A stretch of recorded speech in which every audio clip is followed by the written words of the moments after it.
Hello, everyone. I'm Laura Greiner, your host for today's Swine It podcast.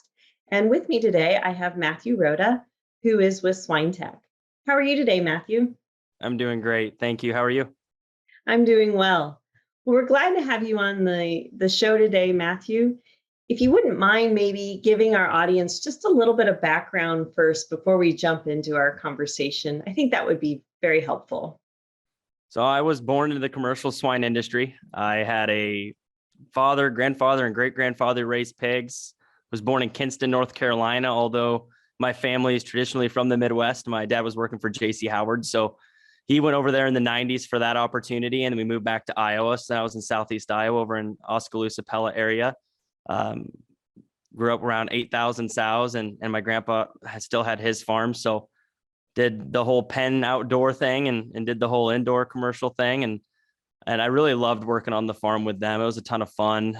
Worked and managed some sites through high school, and was actually going to University of Iowa to study genetics and biotechnology. Was planning on being an obstetrician, but during that I was working with Schneider Pork Farms as a assistant farm manager and a farrowing manager and nursery manager for them. And that was fun. It was really fun because I got to do the whole flow. Usually it was a bigger sow farm or a lot of finishers. And in this scenario, it was farrow to finish. That was kind of fun for me to do the whole flow.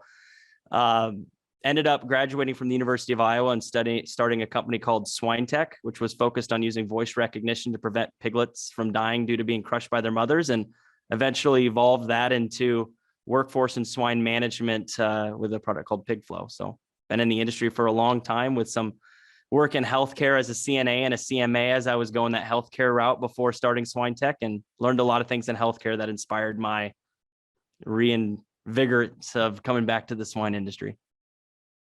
That's certainly an interesting path. I didn't realize that was where you initially wanted to go rather than pigs, right? I thought it was engineering for some reason. So that's actually really interesting. So you mentioned it, that you've been working around some labor management and some technology, and how do we start to incorporate that, particularly into agriculture, and in this case, swine agriculture. And I think the nail is right there, right? We need to hit that hammer on that nail and really focus in on labor. And so can you maybe tell us a little bit about what you're seeing in relationship to labor and some of the challenges that we're currently experiencing, where you think technology could be beneficial? Finding labor is tough. Retaining labor can be tough. There's a lot of things with labor, and we're getting a lot more individuals that have never worked with pigs before. So that makes things more challenging as well. But at the end of the day, we're seeing a lot of individuals drive towards the use of precision technologies to help reduce the need for labor, to help offset some of that burden. And over the last 5 to 7 years, we haven't seen a ton of success stories in regards to technologies that have scaled effectively. And we started with SmartGuard. And I can tell you through a lot of video, and there's people out there who know the technology works, but there were still some things that got in the way of it successfully scaling throughout the industry. And the more we started talking to other companies, we were finding the same thing. And I like this example because I think we can all relate, as it's heavily talked about right now. But we can take a computer vision solution, a camera that maybe tells us there's a pen of sick pigs or a sick sow, and we can confirm with the technology that the animal is sick. If somebody responds in 4 hours versus if they respond in 18 hours, the outcomes could be dramatically different from one another. And even though that person only held a very small part of the process for what it meant to successfully solve that problem and utilize that technology, it could mean success or failure.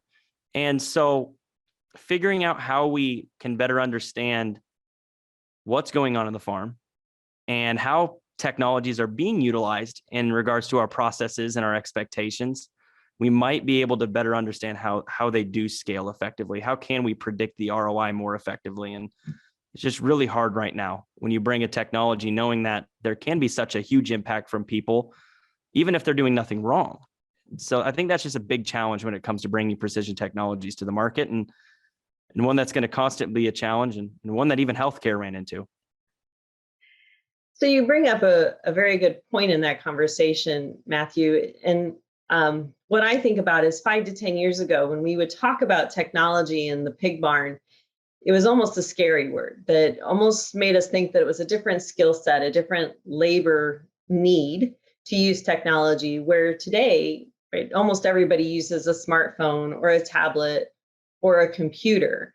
So we believe that labor can handle and utilize our technology regardless of education level. But where do you see labor, or how labor plays into the adaptation and use of that technology today? One thing that we've found that's fairly interesting is that the perception of our employees that are coming in, although they do not know pigs, they're natural with technology. And I think that's something that I'm not sure if we've quite accepted, because we can go into an environment and bring them technology and they'll pick it up quick. And as long as it's designed with the typical UI, UX you find in Facebook and other things that they're naturally going to be using, shoot, it's incredible how much clearer the workday and what it means to flow a farm can be when you present these individuals information in a way where they're used to seeing it. And we've actually found that the employee with even just 1 day of experience in a sow farm will pick it up quicker than managers who have been doing this for a long time. And so I think we need to acknowledge and trust that although they may not know a lot about pigs, they are natural with technology. And that's a huge advantage for us as we look into the future, because that's one less thing we have to train on. Yeah, and I think that's exactly where that paradigm has shifted. 15 years ago, 10 years ago, we would have said people were better with the pigs than they were with the technology, right? And so we've seen this shift. So if we think about the swine industry and we compare it to other industries that are using technology today in ways that we hope to use it, what opportunities do you see that are there for us? So this one's really fun for me because we worked rather closely with Randy Stacker, who throughout the industry is pretty well respected. And he challenged us to go out there and learn what other industries are doing.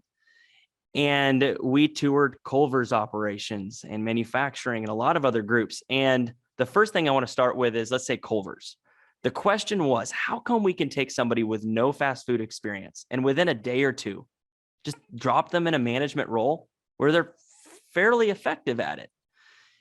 And we quickly learned that although it's a similar type of person and there's processes and there's complexities to it, the 3 KPIs was the food cooked, was it delivered on time, and was the order correct? Well, every person who walks into that job knows and can empathize with the feelings of undercooked food, late food, or a wrong order. So it's very easy to know the expectation and know what it feels like to not have that. And in the swine industry, you can't empathize with an animal, right? It's so hard. It takes time to figure out what even a guess might be at empathizing with the animal. And us guys on a sow farm are even further from being able to empathize what it means to give birth. So there's just so much going on there that we can't understand. So it wasn't very comparable. And then we got into healthcare. And I had some background in healthcare. But when we got into healthcare, we started to understand that the healthcare industry and hospitals and nursing homes are driven by low margins. Labor is their biggest challenge, and the success or failure of the organization is tied to quality of care. And when it came down to it, the moment when we look at a hospital, they're focused on throughput, bed space, all this other stuff, efficiencies. But when a nurse walks in, it's quality of care. They care about that patient. That's what matters to them. And when they look at that patient, they have the most core elements of their job that they have to be timely on, that have to be compliant, that are going to be recorded and reported for audit ready kind of situations. But they're also going to have to help them use the bathroom and help them get to lunch and deal with visitors. When we look at a sow farm, the moment anybody walks into a sow farm, it's about quality of care. It's about making sure that that animal has the best day possible in every way, all the animals. And the two line up scary ways. They're just so similar. And so we started to ask healthcare, well, with technology, Where have we come? Where have we evolved? What have we learned? And how is this impacting labor? And we quickly found that we had sensors. We had precision technologies in these rooms to tell us if people were falling, if they needed help, how often, when are they up, when are they not, their vitals. But we had very inconsistent results, because if somebody fell, if I didn't see that door light up, I might not get there for 20 minutes. Well, then they implemented a platform that allowed all of the patients and the nurses and the CNAs and the sensors to be coordinated together to help understand, where do I need to be, when do I need to be there, and how do I need to be compliant? What do I need to be doing to help this person? And the moment they did that, what it meant to offer a quality of care in an efficient way where there's a higher quality of life for workers and residents went way up. And so we looked at the situation we were seeing in the swine industry, and we're like, wow, what if we focused more on the people? What does it mean to help them become more organized and improve communication so that they are less stressed? Because less stressed employees are going to be happier, and they're going to be more capable at providing the care that ultimately they're passionate about. Otherwise, they wouldn't be in the farm. So how do we do that? How do we empower our employees? I think we trust our employees a little more than what we have in the past. I think in a lot of situations, you'll walk into a scenario, and let's just go with data. We might have some handheld data systems, and we'll only allow a couple people to be allowed to type that into it because we're worried about the accuracy. Well, we're just transcribing from the card.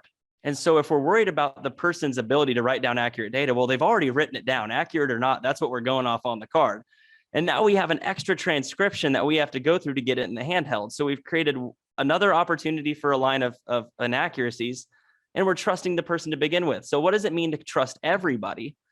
And then in trusting everybody, allow everyone to be connected at any given time, and to have, and this kind of gets closer to what we're doing, but to take goals and expectations that are set, SOPs, and embed them within the system.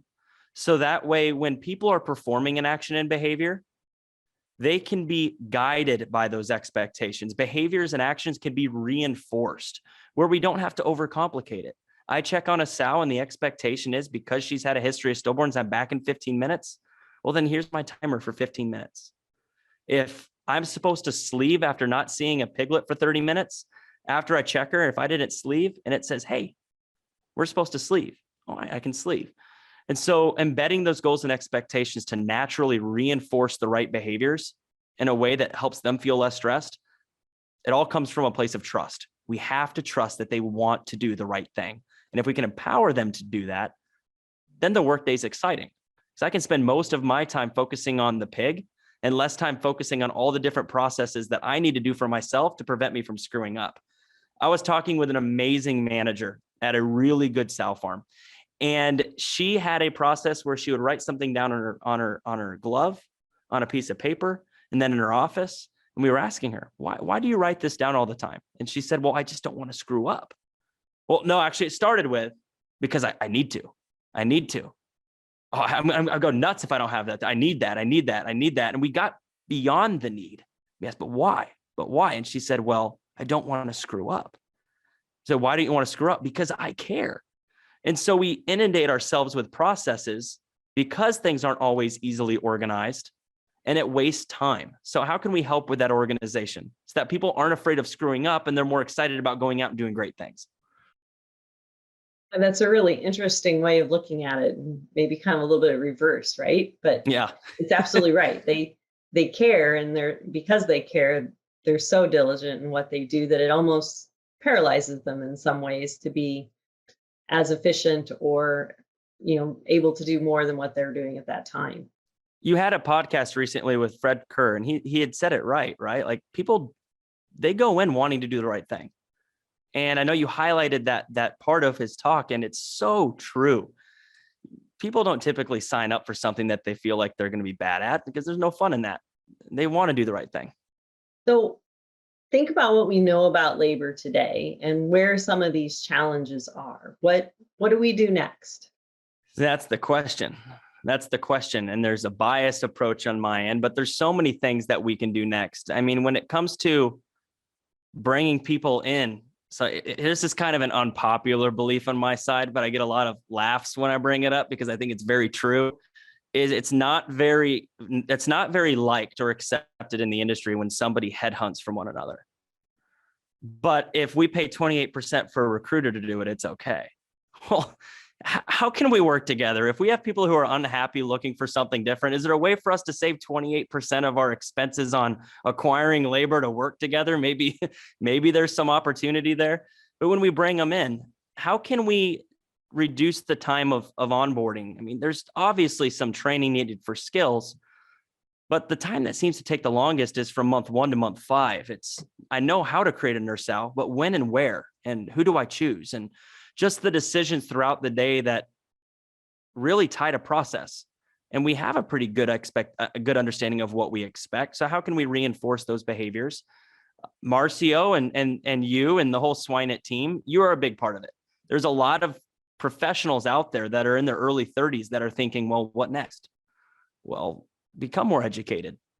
There's limitless opportunity in this industry, limitless opportunity in that sow farm. How can you continually raise the bar?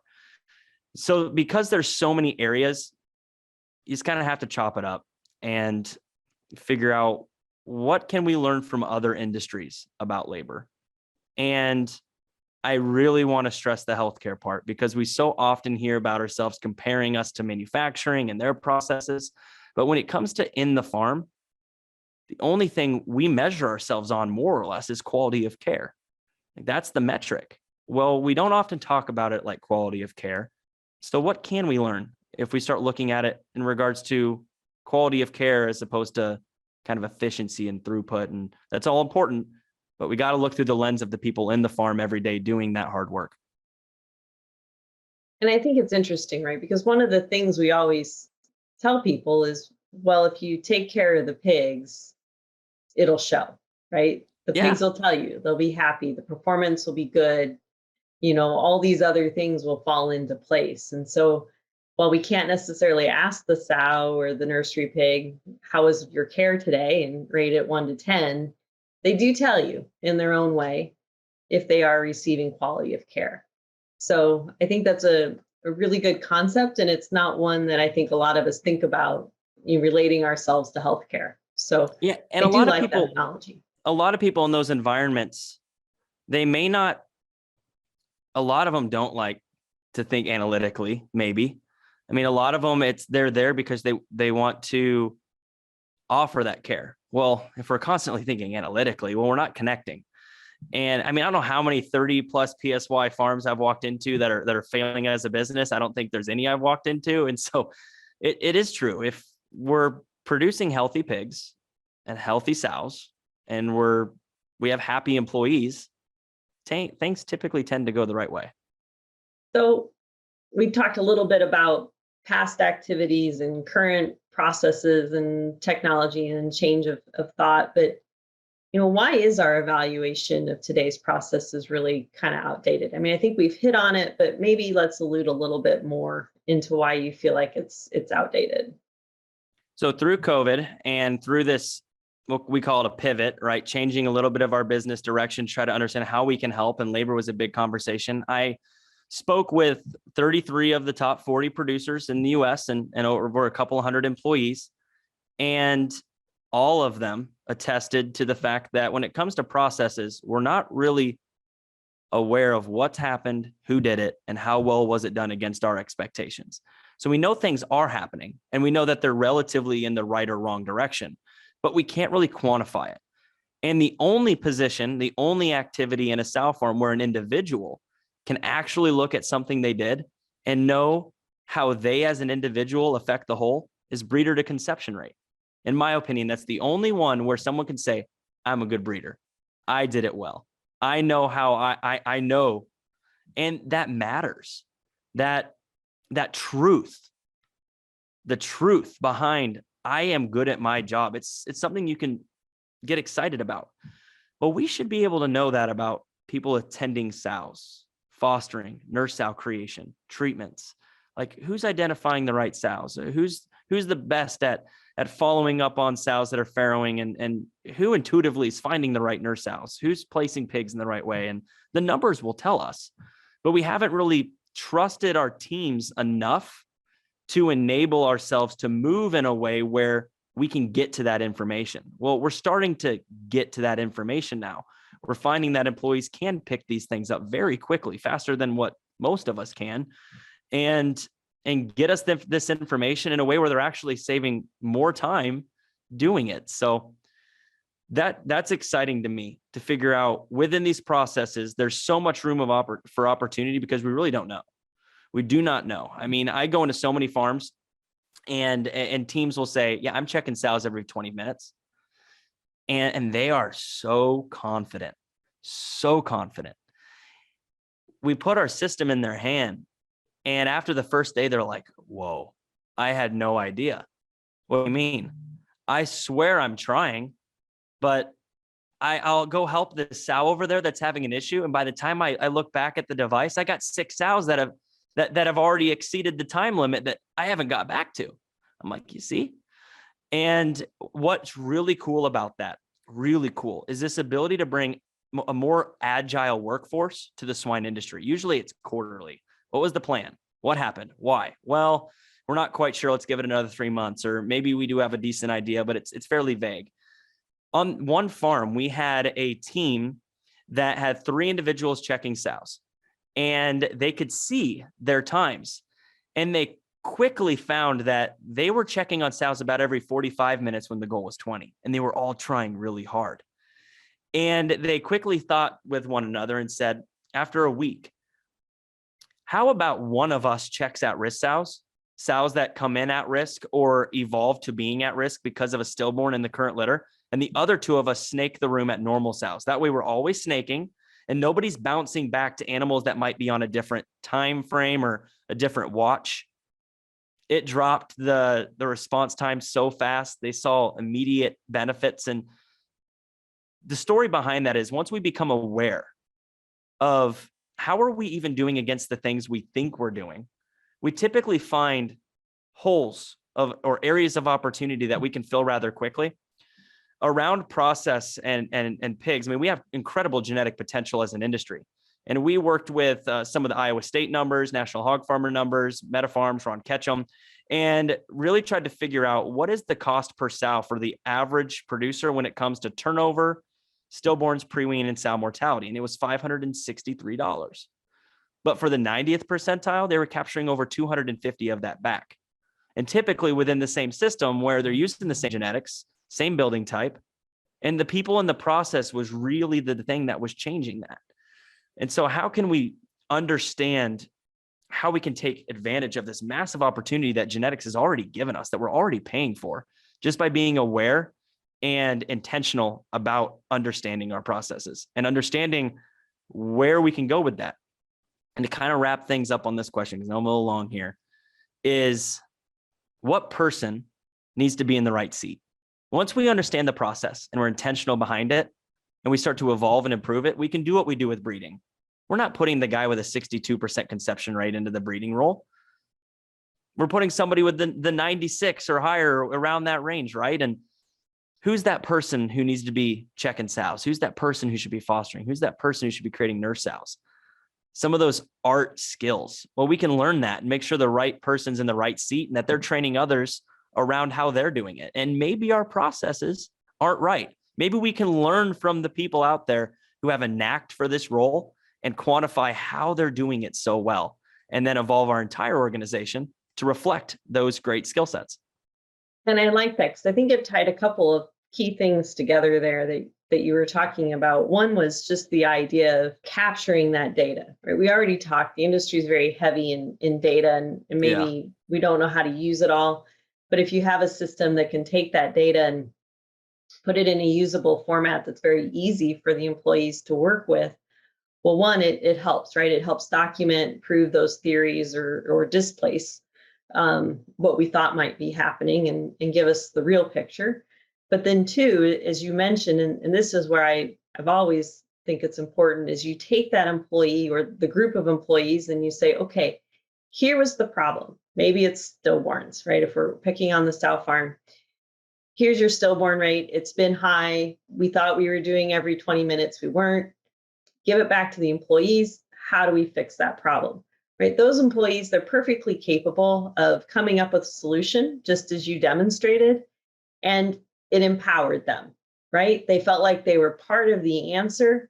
They had the ability to think about their own day and their own activities and be able to have some influence as to what was happening, rather than some of us just going in and saying, well, let's just change this and see how it goes. So I think that's actually, a novel way of thinking about that, right? Because employees do, if they are empowered and they're invested and they're making decisions that influence their workday, they're much more likely to stay engaged in their work. And yeah, and on that one thing we found too, because it comes to trust, again, back to trust. But when we built this, we said, we're going to focus on the person first. Often we think of the data or the pig. Well, let's make the person first, the quality of care for the pig, the outcome, and the data is going to be there because it's part of the process. So when we looked at the workday, we asked employees, what makes you most stressed, most frustrated, most confused? And it was often early pig cares. And we realized, well, if we're already putting down our total born, and we already know in real time the total number of pigs in the pen, and the SOP can be set for teats or target count for litters, or they can set that as the sow farrows. Well, then we can quantify on a per litter basis, what is our over under on pigs against teats? Well, now I don't have to count a room of pigs. I can see in one place, where are my at-risk litters? Where do I have more pigs than my teat capacity? Or where do I need to fill gaps? And I don't have to count. I don't have to write on a notepad. That knowledge isn't just in my pocket. It's with everyone. And if I leave and someone steps in, we don't have to count again. So there's areas, there's nuggets throughout the day where focusing on a little bit of the retention of information we always collect anyways, and using that to our advantage to gain efficiencies can make their day so much easier and tell us so much in the process. Good point. One of the last things I want to hit on is really this idea around the processes. And we talk about data and being driven, and we do it all the time, right? We put benchmarks out there, we put targets, we put goals. We'll compare farm against farm if you're within a system, and that way they can have some healthy competition and all of those things. But how does this process, the one that we're talking about today, how does this process benchmarking really help the industry? Yeah, so Dr. Tom Stein talked about it a little bit at Layman, and I think we're just starting to figure out how do we want to use this, and there's some neat things and the direction it can go. One element of this that's really hard is every sow farm, and is in my opinion, a lot of ways a unique version of itself. What works on one sow farm isn't always going to work on the other, even if they have so many of the similar things. So it's about refining what works for you and understanding why that's the case. But when we look at long time questions we've been asking, like overnight farrowing attending, and we often hear, well, I tried that and it didn't work. Or we're concerned about safety, or we're not sure if that person is actually doing what we're wanting them to do because they're the only one on the farm. Well, now we can have a way to know what's getting done and is it compliant with our goals and expectations.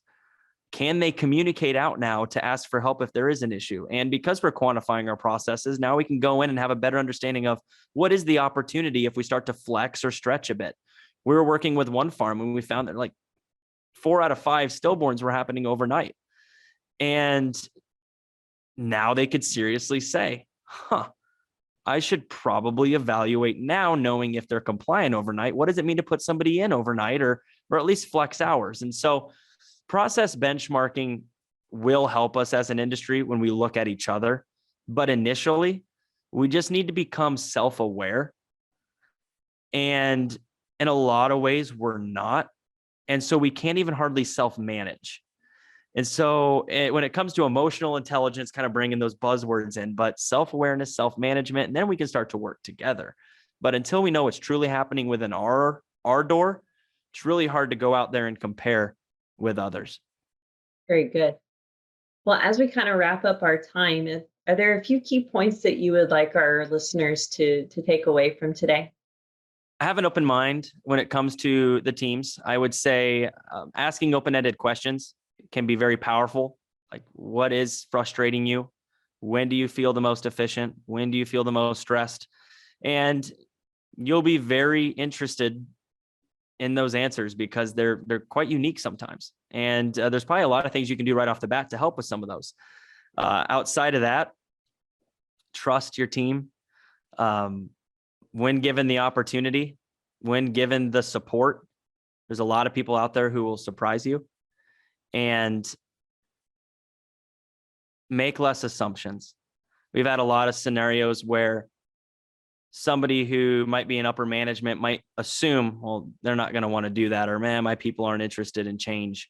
Well, it's because so many of our people for so long have been told, here's a change, and it's actually made their life worse.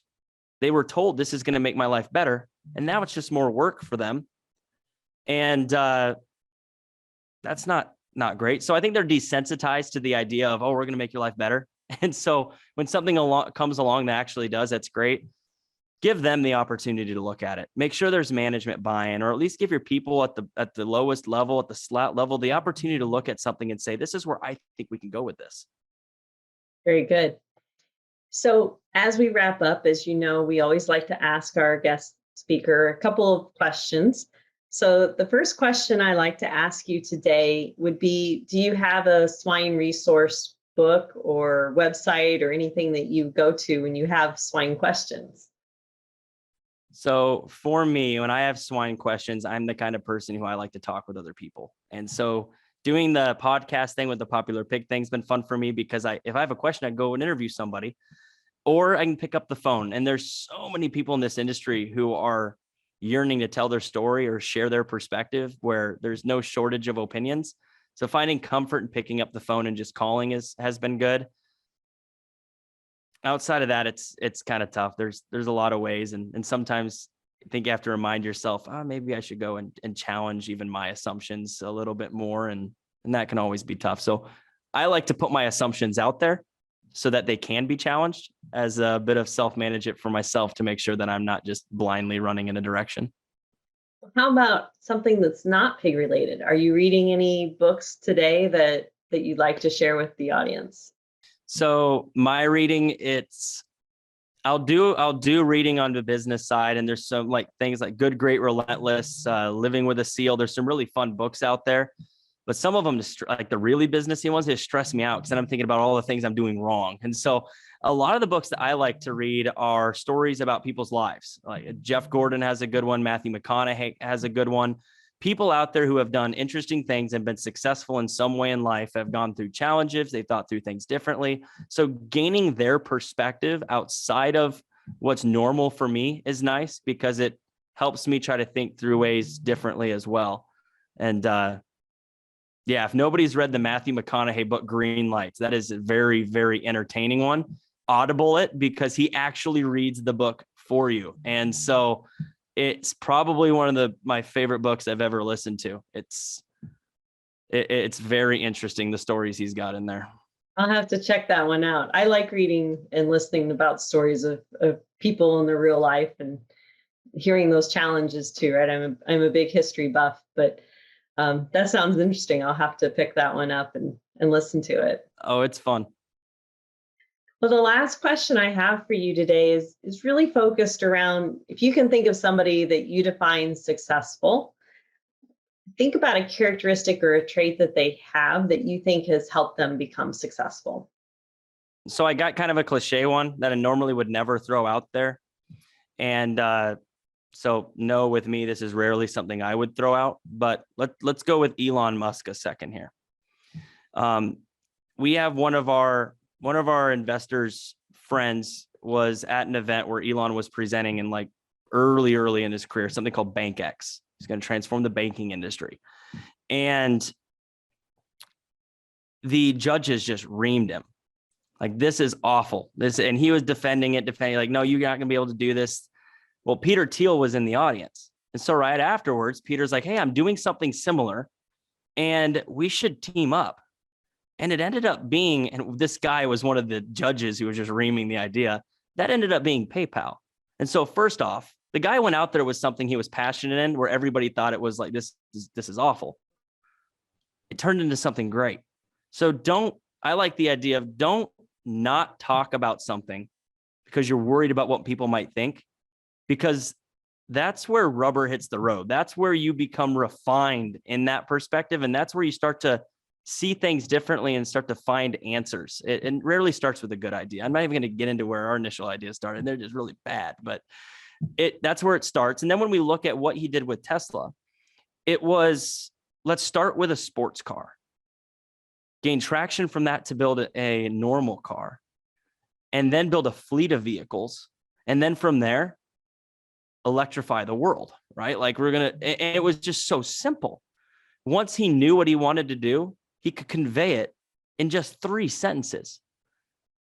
How can we, as an industry, as a pork board, identify where we need to go and convey that as simply as possible so that everyone in the industry can be aligned in our actions and behaviors? And I think that's what I learned from Elon. That's what's been coming up lately. Obviously, he's all over the news, so it's hard to miss it. But his beginning story there that I heard, and then what you can kind of see with Tesla, and whether you like it or not, or like him or not, the guy's doing a great job in his life. So, yeah. That's an interesting one. I was not aware of the PayPal story, so I learned something today too. Well, again, Matthew, I want to thank you for your time today.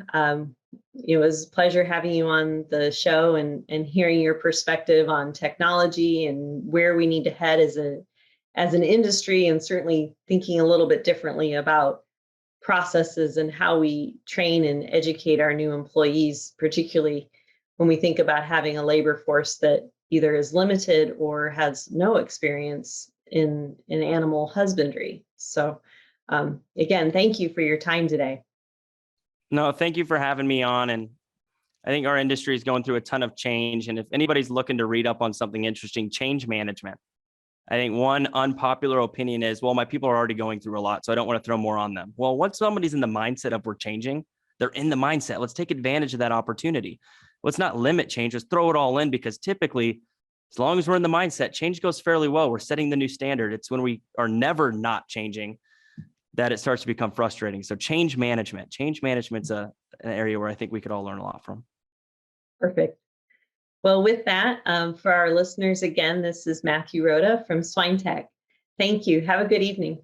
You too. Imagine if, with a few key concepts, you could have the potential to create a massive positive impact by bringing from hundreds of thousands to millions of dollars for swine producers. Join us on this small group and go to the next level of swine nutrition on this 7-week-long elite online training in applied swine nutrition and feeding by myself and my world-class invited speakers. Additionally, you enjoy an exclusive community to exchange ideas. Go now to www.eliteswinenutritionist.com.